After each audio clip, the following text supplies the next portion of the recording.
Once upon a time, in a town full of ordinary folks, lived three extraordinary friends.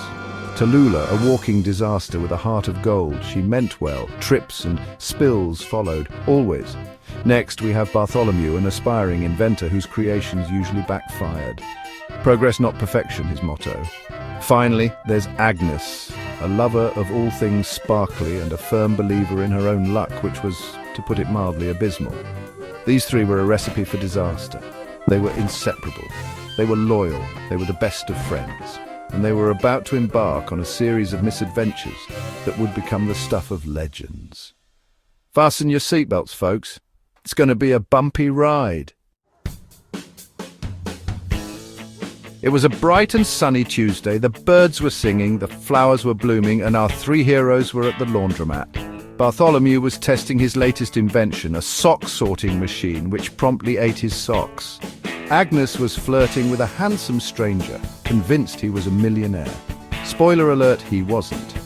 Tallulah, meanwhile, was trying to load the washing machine without tripping over her own 2 feet. She failed, spectacularly. In the process, she managed to launch her laundry basket into the air, scattering her unmentionables across the laundromat floor. Did I mention she was doing laundry for her entire retirement home? After the laundromat fiasco, our heroes decided to relax in the park. Peaceful, right? Wrong. Agnes, convinced she could communicate with birds, attempted to befriend a pigeon. She offered it a peanut. The pigeon, not one for subtlety, took her entire bag of peanuts and her lunch and Agnes's dignity. Bartholomew, ever the helpful friend, tried to retrieve the stolen goods. He ended up covered in pigeon droppings and feathers. Tallulah, trying to help, got her head stuck in a park bench. It's fine, this is fine. Just another day in the life of these three. Later that week, feeling adventurous, our trio decided to try karaoke night. What could go wrong? Oh, just a mild case of stage fright, a complete lack of musical talent, and an unfortunate incident involving a microphone, a disco ball, and a very confused security guard. Agnes, convinced she was the next Celine Dion, belted out a rendition of My Heart Will Go On that could shatter glass. Bartholomew's attempt at rapping ended with him tripping over the microphone cord and landing in a pile of unsuspecting patrons. Tallulah, bless her heart, fainted from sheer terror before she could even utter a note.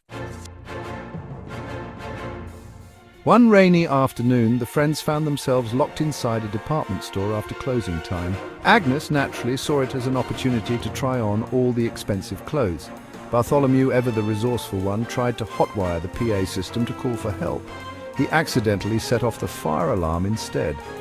Tallulah, true to form, tripped over a mannequin and set off a chain reaction that ended with a tower of hats toppling over her. They were eventually rescued, much to the chagrin of the security guard, who had clearly seen it all before. And by it all, I mean them. Section 6, hair today, gone tomorrow, a DIY dye job disaster. Agnes, never one to shy away from a bold move, decided to dye her hair at home. With a box of hair dye she found in the back of her cupboard, what could possibly go wrong? Everything. Her hair turned a vibrant shade of green, not forest green, not lime green. Think more along the lines of radioactive slime green. Bartholomew, in a valiant attempt to fix the situation, used one of his inventions. It was supposed to be a hair color corrector. It was not. It turned Agnes's hair orange. Bright traffic cone orange. Tallulah, trying to comfort her distraught friend, accidentally spilled a can of glitter on Agnes's head.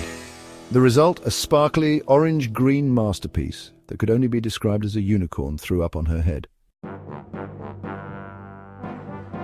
Section 7, ghostly encounters spooked in a haunted house. Who doesn't love a good haunted house?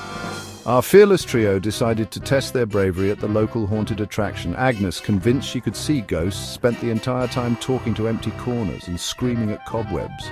Bartholomew, ever the skeptic, tried to debunk every spooky effect. He accidentally set off a trapdoor and fell into a pile of fake skeletons.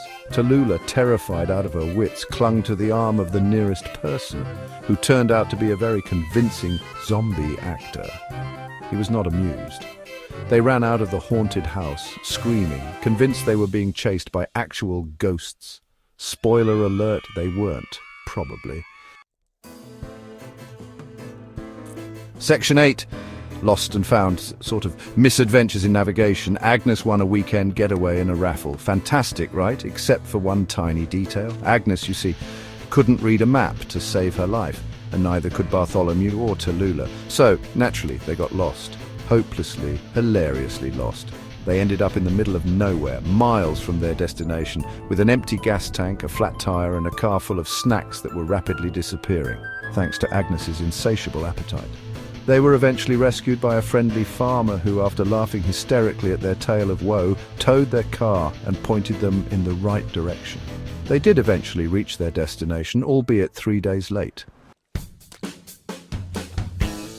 Section 9. Happy Endings, Friends Forever. Despite their constant misadventures, Tallulah, Bartholomew and Agnes lived happily ever after. Well, as happily ever after as one can be when your best friends are a walking disaster, an aspiring mad scientist and a luckless optimist. They continued to find themselves in hilarious situations, much to the amusement of their friends and family. But through it all, their bond only grew stronger. They learned to embrace their quirks and celebrate their differences. They discovered that life is too short to take things seriously, and they proved that even the most chaotic of friendships can withstand the test of time. The end. Or is it just the beginning?